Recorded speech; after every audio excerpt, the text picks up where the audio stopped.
উত্তরের ৮ জেলার দুর্যোগের আগাম তথ্য জানতে রংপুরে নতুন রাডার স্থাপন করা হয়েছে।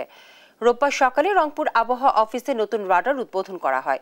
এর মাধ্যমে ৪০০ কিলোমিটারের মধ্যে বৃষ্টিপাতের ধরন, ঘূর্ণিঝড় সহ বিভিন্ন প্রাকৃতিক দুর্যোগের পূর্বাভাস পর্যন্ত আবহাওয়া যাবতীয় তথ্য পাওয়া যাবে।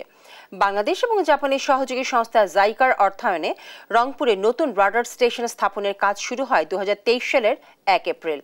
১৩০ কোটি টাকা ব্যয়ে এটি নির্মিত হয়েছে।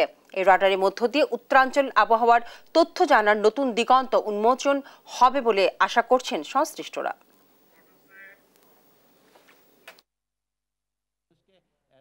বজ্রপাতে প্রতি বছর প্রায় মোর দেন 300 পিপলস, আরও বেশি, অনেক সময় একদিনে 50-100 জন লোক মারা যায়। আমাদের এই বজ্রপাতের যে যেখান থেকে এটা ফরমেশন হবে এবং এটা কোন দিকে মুভ করতেছে, আমরা সেটা অত্যন্ত দক্ষতা এবং সূক্ষ্মভাবে আমরা এটা মনিটর করতে পারবো।